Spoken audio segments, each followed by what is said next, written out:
베드로전서 3장입니다. 1절부터 보겠습니다. 이와 같이 너희 아내들아 너희 자신의 남편에게 복종하라. 이는 말씀에 순종하지 않는 자들일지라도 아내의 말없는 행실로 인하여 그들을 얻고자 함이니. 여자들이라면 이 구절을 보면은 아주 못마땅하게 여기고 눈을 아래로 내리깐 채 입을 삐죽이 내밀 것입니다. 반면 남자들은 무릎을 탁 치면서 아멘 아멘 연발할 것입니다. 자, 그러나 이 구절이 이와 같이라는 말로 시작한다는 점에 주의하시기 바랍니다. 이와 같이라니 무엇과 같다는 말입니까? 문맥상 2장 23절에 연결되어 있습니다. 그것을 이해해야 합니다. 다시 한번 읽어보겠습니다. 모욕을 당하셨으나 다시 모욕으로 갚지 아니하셨고 고통을 당하셨으나 위협하지 아니하셨으며 오직 의롭게 심판하시는 분께 자신을 의탁하셨느니라. 예수 그리스도께서 이렇게 하셨습니다.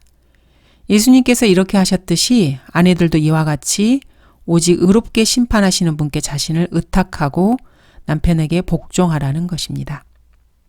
아내가 남편에게 복종하는 것은 사람이 인간의 모든 법령에 복종하고 권세 있는 왕을 존경하고 그에게 복종하며 종들이 모든 두려움으로 주인들에게 복종하는 그 이유와 같습니다. 모욕과 고통을 당하시면서도 그에 반발하거나 모욕으로 되갚거나 위협으로 반격하지 않으시고 자신을 오직 아버지 하나님께 의탁하신 예수 그리스도의 태도와 동일한 선에서 말하는 복종입니다. 오직 자신을 아버지 하나님께 의탁하신 예수 그리스도의 태도와 일치하는 그런 연장선상에서 말하는 복종입니다. 이와 같이 즉 예수 그리스도께서 자신을 하나님께 의탁하셨던 것 같이 아내들도 자신을 하나님께 의탁하고 자유롭게 행하되 자유를 하나님의 종들로서 사용하고 하나님을 두려워하고 너희 자신의 남편에게 복종하라. 이렇게 말씀하고 계십니다. 아내된 여자들에게 훈계하는 것입니다. 그러므로 여자들은 남편을 골라서 결혼할 때 가장 중요한 것이 자신이 그 남자에게 복종할 수 있는가. 이것을 봐야 합니다. 자원하는 마음으로 복종할 수 있는 그런 남자와 결혼한 여자라면은 하나님의 말씀에 순종하게 될 것입니다. 그런 기질을 가지고 자연스럽게 여자의 복종을 유도하는 그런 남자와 결혼하는 여자는 하나님 앞에 거리낄 것이 없고 참으로 행복한 결혼 생활을 하게 될 것입니다. 복종할 수 없는 남자와는 여자는 절대 결혼해서는 안 됩니다. 성경에서 남자와 여자에게 무슨 말씀을 하시는 것을 보면 언제나 여자에게 먼저 훈계를 하고 계십니다. 창세기 3장에서 사탄이 인간에게 최초로 접근해 왔을 때 여자에게 먼저 다가왔습니다. 하나님께서도 아담과 이브의 범죄에 대한 결과를 이렇게 말씀하실 때 이브에게 먼저 훈계하셨습니다. 에베소서 5장에서도 아내들에게 먼저 남편에게 복종할 것을 말씀하시고 나서 남편들에게 아내를 사랑하라고 훈계하십니다. 골로새서 3장에서도 아내들아 너희는 너희 자신의 남편에게 복종하라. 그것이 주 안에서 합당한 것이라고 여자에게 먼저 말씀하십니다. 그런 다음에 남편들아 너희 아내를 사랑하고 가혹하게 대하지 말라 라고 그 다음 절에서 남자들에게 말씀하십니다. 여기 베드로전서 3장에서도 여자들에게 먼저 말씀하시고 그 다음에 남자에게 훈계를 하십니다. 이처럼 성경에서 뭔가를 훈계할 때는 항상 여자에게 먼저 하고 그 다음에 남자에게 훈계를 합니다. 부모와 자식들에게 훈계할 때도 자녀들에게 먼저 하고 그 다음에 아비에게 합니다. 예를 들어서 골로새서 3장을 보더라도 먼저 자녀들아 모든 일에 부모에게 순종하라 이렇게 말씀하시고 난 다음에 그 다음 절에서 아비들아 너희 자녀를 성나게 하지 말라 이렇게 하십니다. 에베소서 6장에서도 자녀들아 주 안에서 너희 부모에게 순종하라 이것이 옳으니라 이렇게 먼저 말씀하시고 난 다음에 4절에서 너희 아비들아 너희 자녀들을 성나게 하지 말고 주의 교훈과 훈계로 양육하라 이렇게 그 다음 아비들에게 말씀하십니다. 종들과 주인의 관계에 있어서도 마찬가지입니다. 종들을 먼저 훈계하고 그 다음에 주인들에게 말씀하십니다. 자녀들에게서 아비들에게로, 종들에게서 주인들에게로 이렇게 순서를 밟는 것이 성경적 질서입니다. 그래서 왜 남자들보다 여자들을 먼저 훈계하는지 그 이유를 생각해 볼 수 있습니다. 그러나 나는 너희가 알기를 원하노니 즉 각 남자의 머리는 그리스도시요 여자의 머리는 남자요 그리스도의 머리는 하나님이시니라. 이 말씀을 읽고 깨달은 사람이라면은 마음에 그렇게 저항을 할 필요는 없습니다. 남자라고 해서 좋아하고 뻐길 필요도 없습니다. 아내의 남편에 대한 복종과 남편의 아내에 대한 사랑을 훈계하고 있는 이 성경 말씀과 관련해서 반드시 유념해야 될 것이 있습니다. 주님과 그분의 뜻, 그분의 계명과 관련지어서 이런 말씀을 언급하고 있다는 사실입니다. 여기 베드로전서 3장 1절에서도 말씀에 순종하지 않는 자들일지라도 그들을 얻고자 하신다는 주님의 뜻이 강조되어 있습니다. 골로새서 3장에서도 그것이 주 안에서 합당한 것이라고 그 이유를 말씀하십니다. 에베소서 5장에서도 이는 남편이 아내의 머리됨이 그리스도께서 교회의 머리됨과 같음이라고 말씀하시고 교회가 그리스도께 복종하듯이 남편에게 복종하라고 훈계하고 있습니다. 이는 자녀들과 아비들 간의 복종 관계에 있어서도 마찬가지고 종들과 주인들 간의 복종과 자애로움에 관한 교훈도 마찬가지입니다. 이를 볼 때 그리스도인들은 그 삶의 모든 도덕적 규범에 있어서 언제나 주 예수 그리스도의 토대 위에서 확고히 서 있는 사람들이라는 것을 보여주고 있습니다. 치밀하고도 질서정연한 성경 진술의 짜임새가 아주 인상이 깊습니다.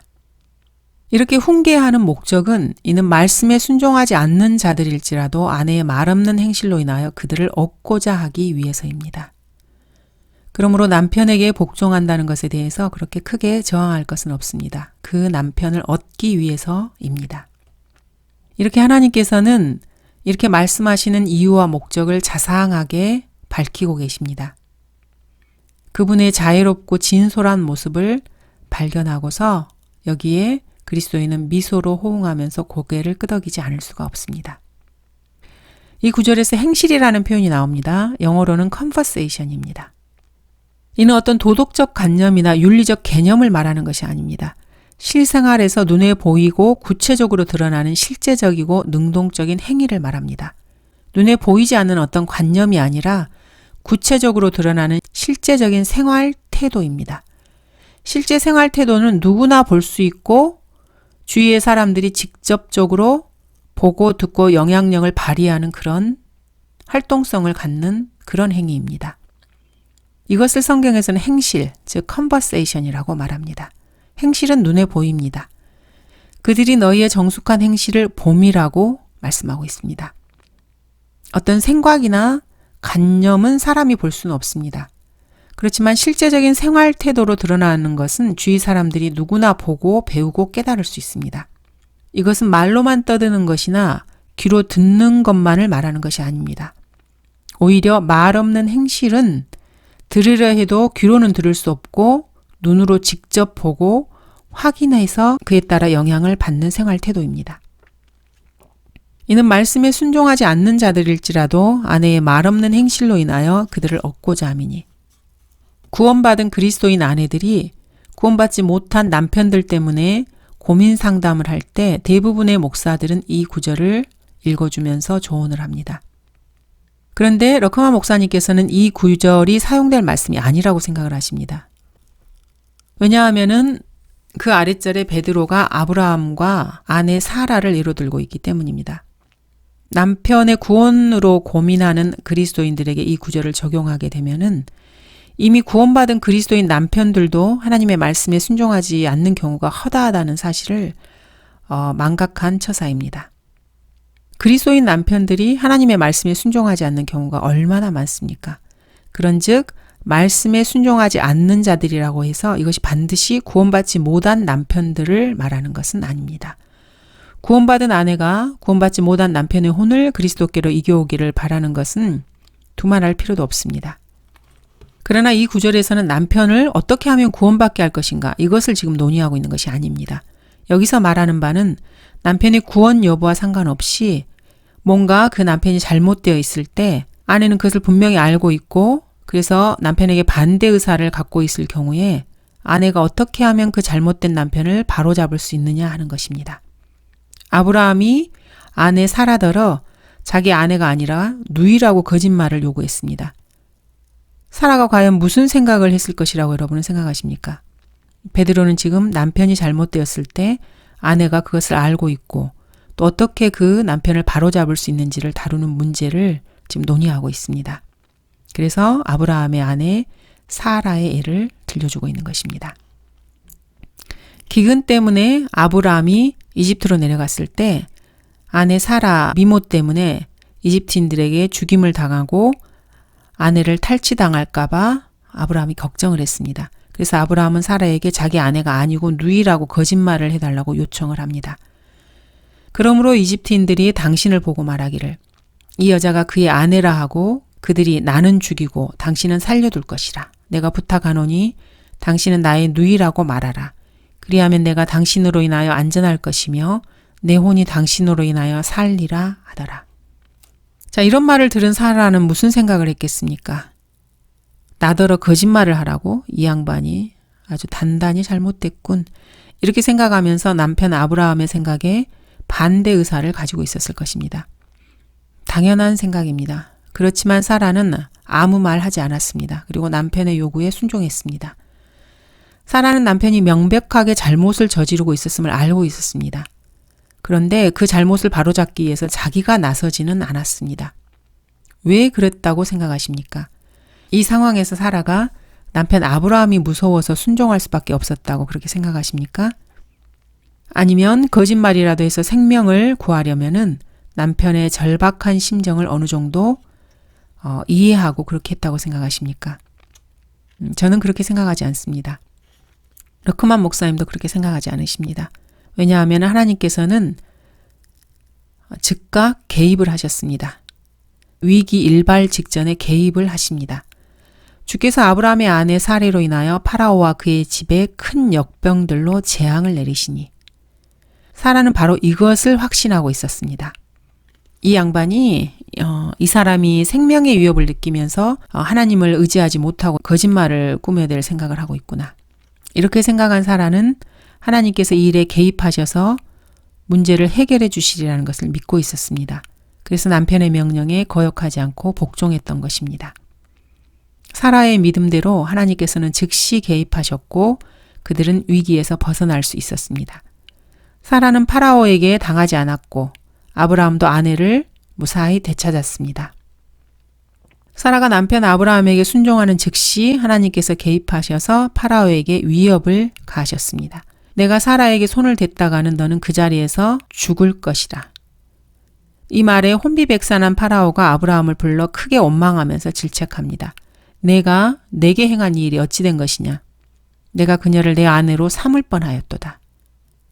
그러나 사라는 파라오에게 혼나지 않았습니다. 혼이 난 것은 아브라함이었습니다.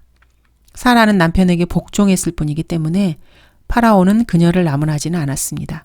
나무라야 할 사람은 아내에게 부당한 거짓말을 시켰던 남편 아브라함이었습니다. 아브라함은 파라오에게 질책을 받고 이집트에서 추방당했습니다.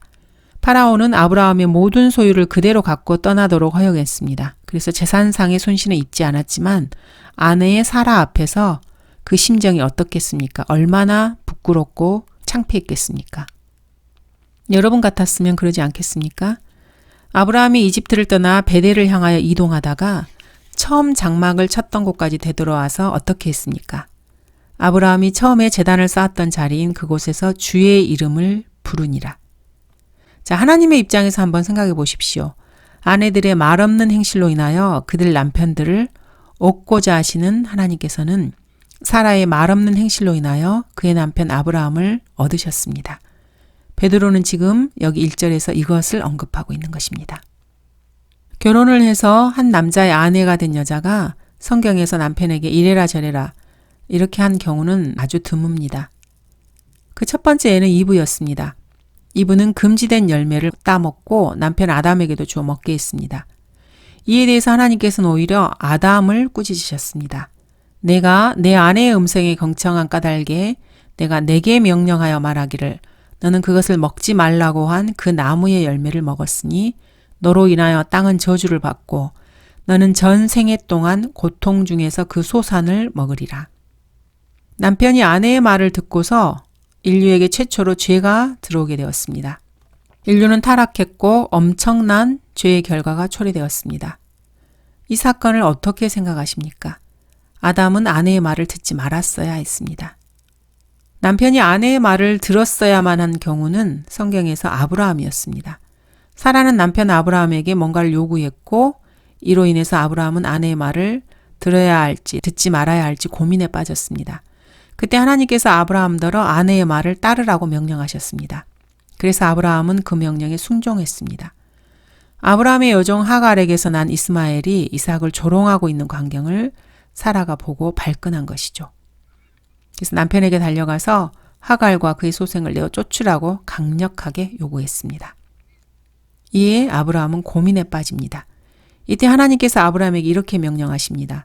내 아이나 내 여종으로 인해서 내 눈에 근심하지 말고 사라가 내게 말한 모든 것에 있어 그녀의 음성에 경청하라.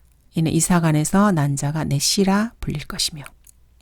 성경에서 남편이 아내의 말을 꼭 들었어야만 하는 경우가 또 있습니다. 빌라도입니다. 재판장에서 예수 그리스도를 신문하고 있던 빌라도에게 아내에게로부터 전갈이 왔습니다.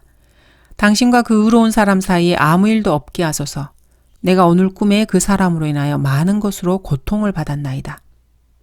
이런 전갈이 있기 전에도 빌라도는 예수 그리스도께서 하나님의 아들이라는 말을 듣고 더욱더 두려워하면서 마음이 아주 편치가 않았던 참입니다. 그런 와중에 아내에게서 예수 그리스도에 대해서 좋지 않은 꿈을 꾸었으니까 그 의로운 사람을 놓아주라는 전갈을 받게 됩니다. 그러니 얼마나 더 겁이 났겠습니까? 그런데 빌라도는 애석하게도 아내의 말을 듣지 않았습니다. 그리고 인류 역사상 지상에서 유일하게 존재했던 의로운 사람을 처형하는 그런 오명을 영원히 남기게 되었습니다. 남편이 어느 때 아내의 말을 들어야 하고 어느 때 듣지 말아야 할 것인가? 이것을 결정하는 기준은 아주 간단합니다.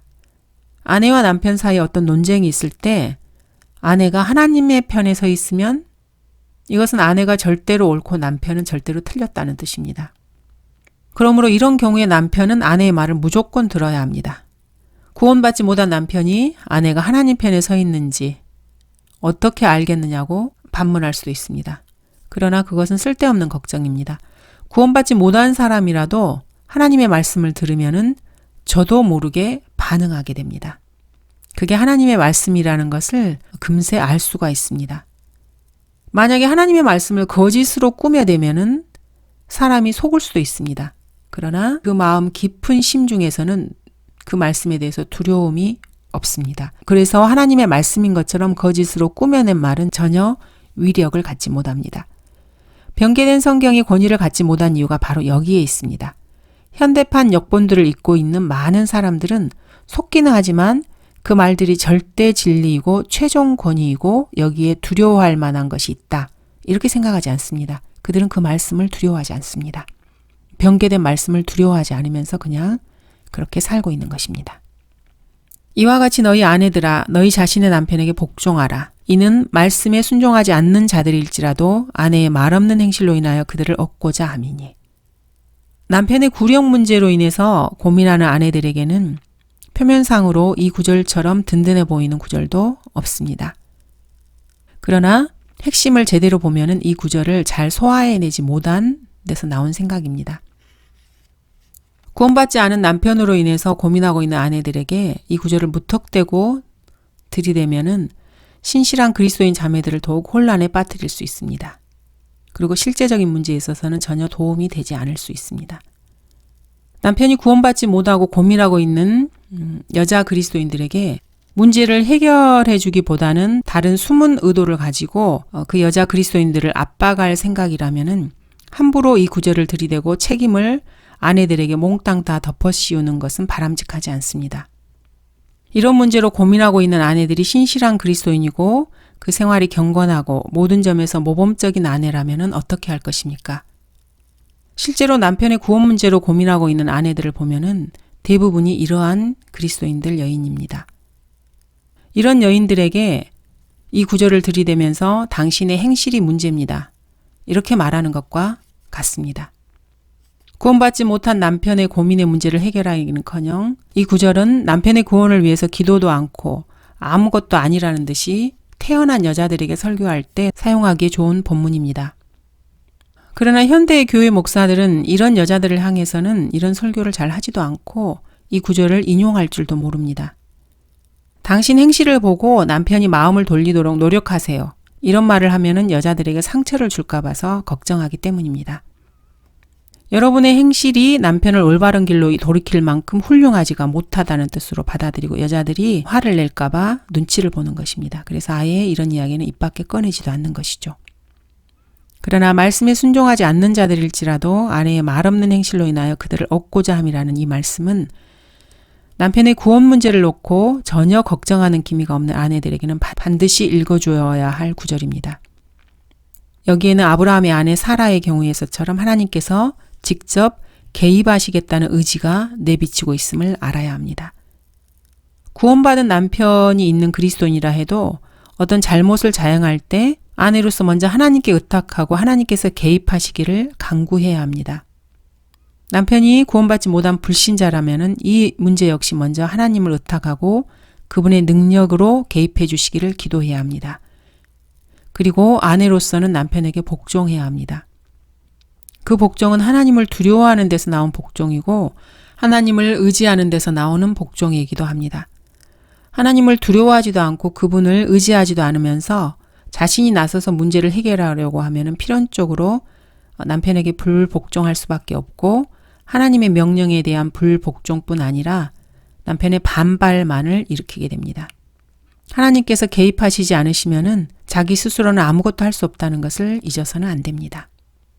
어쨌든 이 구절은 말씀에 순종하지 않는 자들일지라도 아내의 행실로 인해서 그들을 그리스도께로 이겨오고자 함이라는 이 점을 유념해야 합니다. 말씀에 순종하지 않는 남편들을 아내의 행실로 말씀에 순종하도록 이겨오고자 함이라고 언급하고 있습니다. 하나님의 말씀을 들은 척도 하지 않는 남편들이 아내의 말없는 행실로 인해서 말씀에 귀를 기울이고 순종하도록 만드시겠다는 것입니다. 그런데 개역성경에서는 이는 혹 도를 순종하지 않는 자들일지라도 아내의 행위로 말미암아 구원을 얻게 하려 함이니라고 서술했습니다. 혹시라는 원문에도 없는 혹을 첨가한 것입니다. 그래서 하나님의 개입 의도를 흐려놓았고 아내의 행위로 혹시 구원받게 될지도 모른다. 이런 식으로 방향을 엉뚱하게 돌려놓았습니다. 여기서 말 없는 행실이라는 것은 말이 없다. 이 말은 잔소리를 하지 않는다는 뜻입니다. 아내들의 가장 공통적인 특징은 잔소리입니다. 온유하고 고요한 영으로 속 사람이 단장된 여자들에게서는 발견되지 않는 속성입니다. 2절 이는 그들이 두려움 가운데서 너희의 정숙한 행실을 봄이라. 하나님을 두려워하는 가운데서 행하는 너희의 정숙한 행실을 그들이 본다는 말입니다. 아내의 정숙한 행실을 남편이 두려움 가운데서 본다는 말이 아닙니다. 하나님을 두려워하는 아내의 정숙한 행실을 남편이 본다는 말입니다. 또 아내가 갖고 있는 이러한 두려움은 하나님에 대한 두려움이지 남편에 대한 두려움이 아닙니다. 6절에서는 사라는 아브라함이 요구했던 놀라운 일에도 두려워하지 아니하였다고 말씀하고 있습니다. 그럼에도 사라가 아브라함에게 복종했던 것은 하나님을 두려웠기 때문입니다. 그것이 선을 행하는 일입니다. 아내가 주님께 복종하듯 남편에게 복종하는 것은 남편이 두려워서가 아닙니다. 하나님을 두려워해서 하나님의 계명을 지키는 것입니다. 남편들은 이것을 꼭 알아야 합니다. 이 사실을 모르고 남편들이 아내에게 윽박지르고 위협을 가하고 꼼짝 못하게 압력을 넣게 됩니다. 그렇게 한다고 해서 아내들이 복종하는 것은 결코 아닙니다. 그렇다면 큰 착각입니다. 여러분의 아내들은 여러분이 아니라 하나님을 두려워해서 여러분 남편에게 복종하고 있는 것입니다. 이런 말이 거짓말인지 확인해 보고 싶으면 여러분 아내에게 한번 물어보십시오. 당신 애가 무섭지? 이렇게 물어보면은 아내들이 뭐라고 대답할 것 같습니까? 아니요. 거의 100이면 100 그렇게 말할 것입니다. 남편이 아내에게 협박을 하고 압력을 가하고 아내가 겁을 먹어서 우울증에 걸려 마음의 평강을 잃은 채 하루 종일 불안해하면서 집안을 보살피지도 못하고 아이들 양육도 제대로 하지 못하게 된다면은 남편에게도 문제가 있지만은 아내에게도 문제가 있습니다. 아내가 남편에게 겁을 먹고 억눌려 지내다가 결국 병원에서 시름시름 앓다 보면은 아이들은 아이들대로 엉망이 되고 가정은 가정대로 엉망진창이 됩니다. 그러면 남편은 더욱더 아이들한테 짜증을 내고 아이들은 점점 더 비뚤어지고 온 집안이 허물어지고 결국 비극을 맞게 됩니다. 이는 아내가 성경이 약속하고 있는 하나님의 말씀을 신뢰하지 않고 그 말씀들을 붙잡지 않은 데서 초래된 결과입니다. 성경에는 이러한 처지에 있는 아내들에게 힘을 불어넣는 귀한 말씀들이 차고 넘치고 있습니다. 여자들이 성경을 잘 읽지도 않고 그 말씀들을 믿고 꽉 붙잡지 않기 때문에 스스로 이런 비극적 상황에 놓이게 되는 것입니다.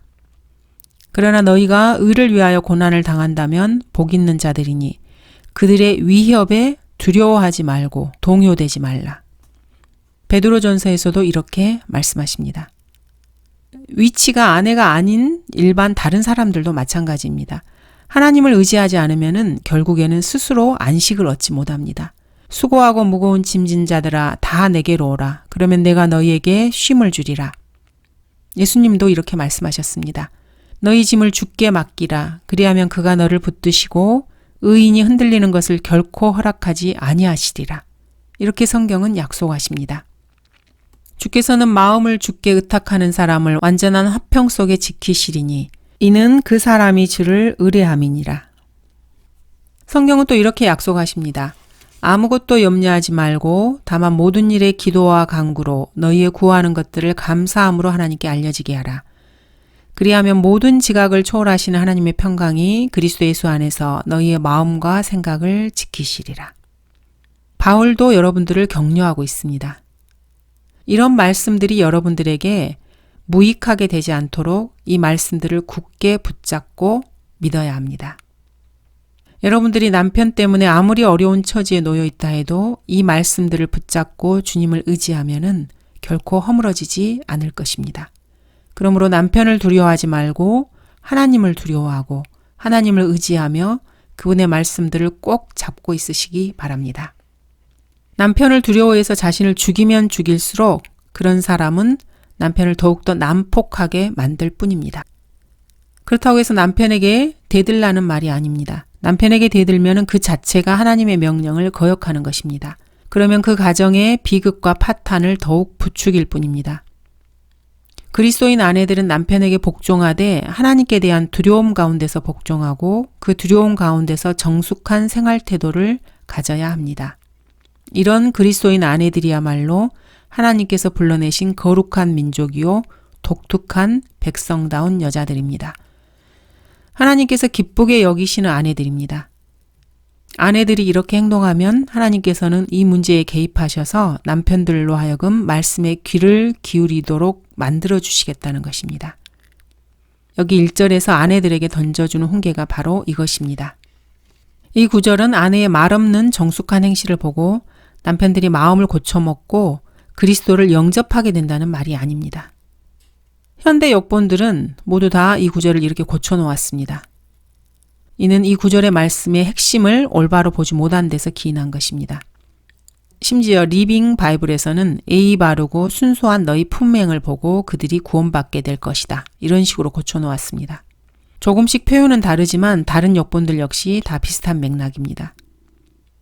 3절 너희는 머리를 닦고 금으로 치장하거나 옷을 입는 외모로 단장하지 말고. 여기 베드로전서 3장에서는 현대사회에서 아주 비난받을 만한 아주 민감한 주제를 다루고 있습니다. 옛말의 여필 정부 이런 식의 이야기입니다. 남자들만 있는 자리라면 모르겠는데 사적인 자리에서 여자가 한 사람이라도 있는 데서 이런 이야기를 꺼냈다가는 시대에 뒤떨어진 고리타분하고 극단적이고 배타적인 남성 우월주의자라는 그런 호된 비난과 섬뜩한 눈흘김을 받을 각오를 해야만 합니다. 그러나 성경은 여기 골로새서나 에베소서, 베드로전서, 잠언에서 이상적인 여성형에 대한 아주 훌륭한 서술을 하고 있습니다. 현숙한 아내를 루비보다 훨씬 가치 있게 기술하고 있는 잠언 31장은 딸을 가진 사람이라면 누구나 자기 딸이 한 번쯤은 읽어보기를 원하는 그런 구절들일 것입니다. 너무나 아름다운 말씀들이어서 여기에 있는 몇 구절을 한번 인용해보는 것도 괜찮을 것 같습니다. 누가 현숙한 여인을 찾아낼 수 있겠느냐? 그녀는 루비보다 훨씬 가치 있느니라. 그녀의 남편의 마음은 그녀를 편안히 신뢰하나니 그가 탈취할 필요가 없으리라. 그녀가 평생 동안 그에게 선한 일만 행하고 악을 행치 아니하리라. 그녀는 자진하여 양모와 아마를 찾아 손수일하며 상인의 배와 같아서 먼 데서 양식을 가져오고 밤이 새기도 전에 일어나 가족들에게 음식을 주며 여종들에게 몫을 주느니라. 그녀는 숙고하여 밭을 사며 그녀의 손의 열매로 포도원을 만들고 허리를 힘껏 동이며 팔을 튼튼하게 하느니라. 그녀는 자기의 장사가 잘 되는 줄을 이겨나여 밤에도 촛불을 끄지 않고 자기 손을 물레의 가락에 두며 자기 손으로 손뭉치를 잡느니라. 그녀는 가난한 자들에게 손을 펴나니 정녕 빈궁한 자들에게 손을 내미느니라. 눈이 와도 그녀가 식구들을 위하여 염려하지 아니할 것은 그녀의 모든 식구들이 주홍색 옷을 입었습니다.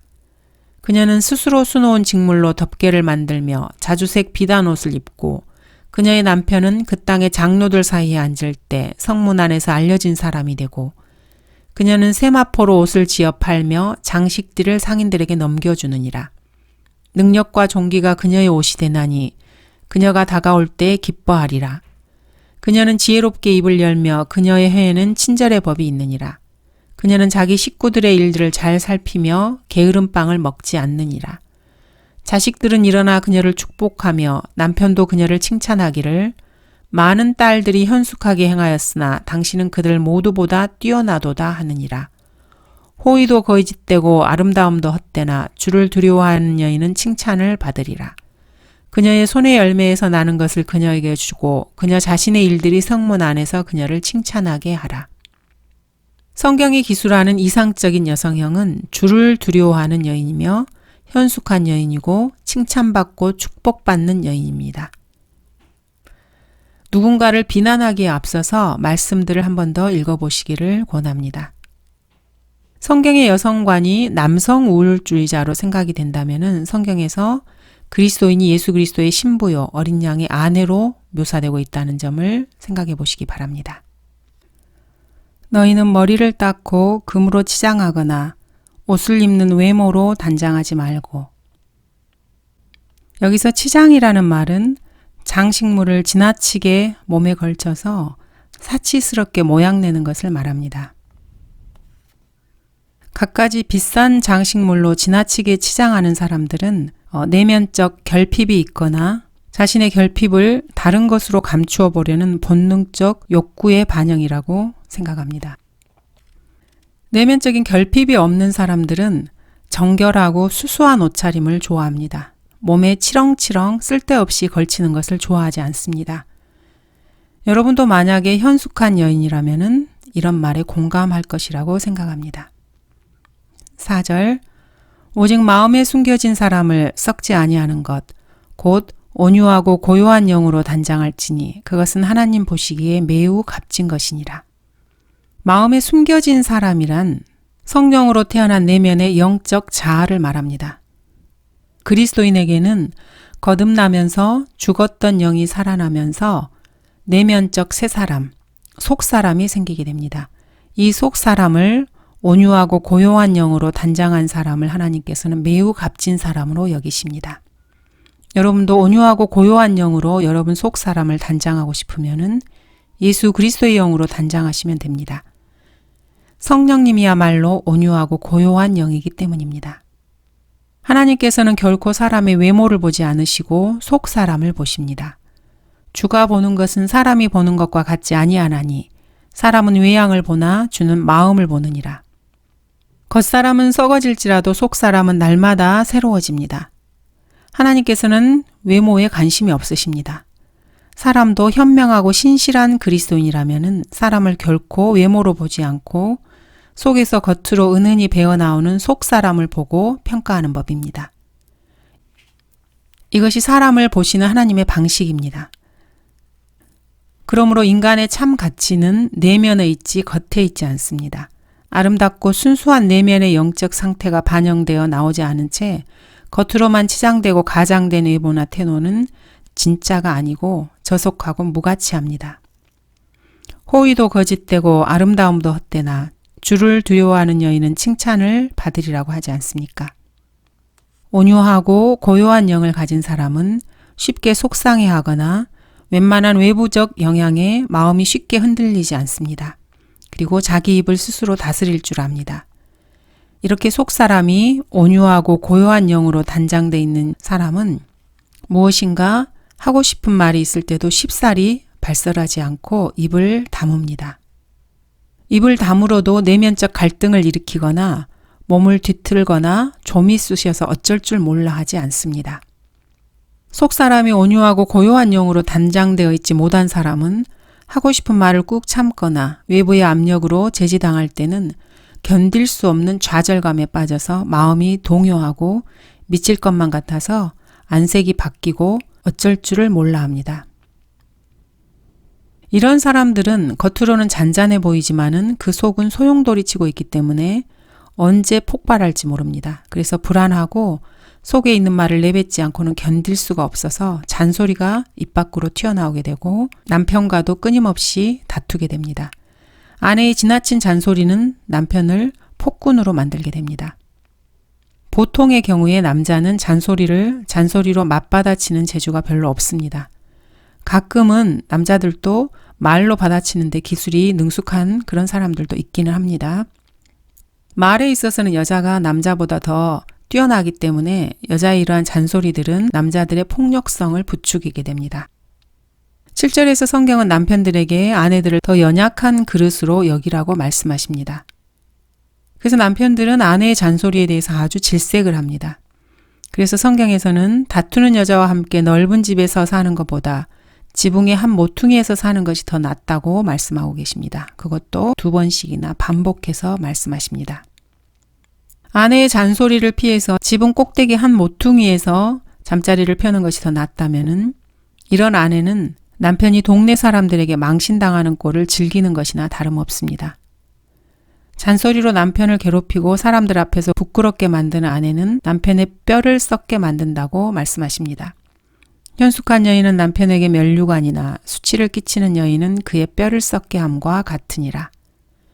현숙한 아내는 남편을 자랑스럽게 만드는 멸관이라고 합니다. 성경은 아내들에게 하나님을 두려워하는 그 두려움에서 남편에게 복종하라고 말씀하십니다. 그리고 온유하고 고요한 영으로 속사람을 단장하고 정숙한 행실로 남편을 대하라고 말씀하십니다. 또한 남자들에게는 아내를 귀하게 여기되 지식을 따라 아내와 함께 살라고 말씀하십니다. 하나님의 말씀에 대한 지식을 따라서 말입니다. 5절 예전에 하나님을 신뢰했던 거룩한 여인들도 이와 같이 자기 자신의 남편에게 순종함으로써 자신들을 단장하였느니라. 자기 남편에게 순종했던 예전의 거룩한 여인들은 다름 아닌 하나님을 신뢰했던 여자들이었습니다.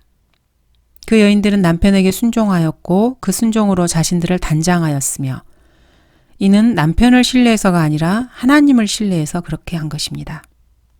이러한 거룩한 여인들 중에 하나가 아브라함의 아내 사라였습니다. 거짓말을 요구했던 남편에게 사라가 아무 말 없이 왜 순종했는지를 살펴보았습니다. 그 순종의 이면에는 하나님에 대한 사라의 신뢰가 있었습니다. 이것은 우리에게 참으로 시사하는 바가 큰 진리입니다. 어떤 이유에서든지 겉으로 보기에 남편이 잘못되었다고 여겨지는 그런 상황에서 그 잘못된 남편에게 순종해야 되고 또 얼마든지 순종할 수 있는 그 예를 사라가 보여주었습니다. 이는 하나님에 대한 신뢰가 현숙한 여자로서의 여러분의 행실을 뒷받침해 주기 때문입니다. 6절 사라가 아브라함을 주라 부르며 복종했던 것과 같이 너희가 선을 행하고 어떤 놀라운 일에도 두려워하지 아니하면 그녀의 딸들이 되느니라. 그리스도인 아내들에게 남편을 주라고 부르라고 요구한다면 아마 난리가 날 것입니다. 남편은 아내들의 지도자요, 가정의 으뜸이며 가족의 머리라는 사실을 인정한다면 아내들이 남편을 주로 부르는데 그리 이상할 것은 없습니다. 동양 여자들은 남편을 주인 양반 또는 주인님 이렇게 부르기도 했습니다.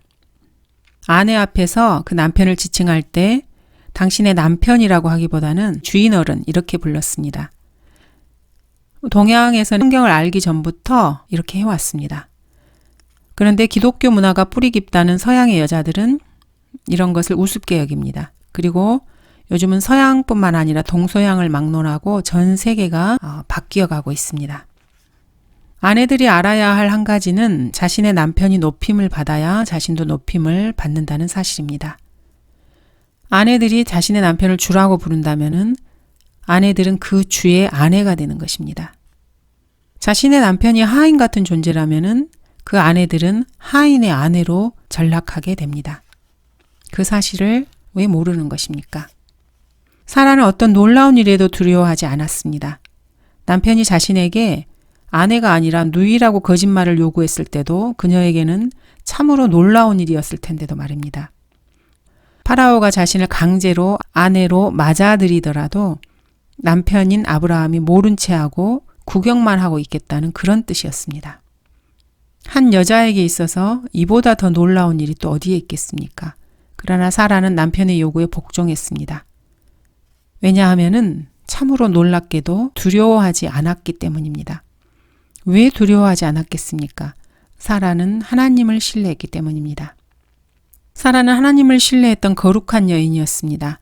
남편이 판단을 잘못하고 잘못된 결정을 내리고 아내에게 잘못된 요구를 했지만 그리고 남편의 생각이 잘못이라는 것을 알고 있었지만은 사라는 그의 요구에 순종했습니다. 어떻게 그럴 수가 있었겠습니까? 이로 인해서 여러 문제가 발생하고 여러 위기에 직면하더라도 하나님께서 반드시 개입하시리라는 것을 사라는 알고 있었고 또 믿고 있었습니다. 이 점에서 사라의 믿음이 아브라함보다 훨씬 신실하고 순수하고 온전했습니다. 아브라함은 참으로 좋은 아내를 두고 있었습니다.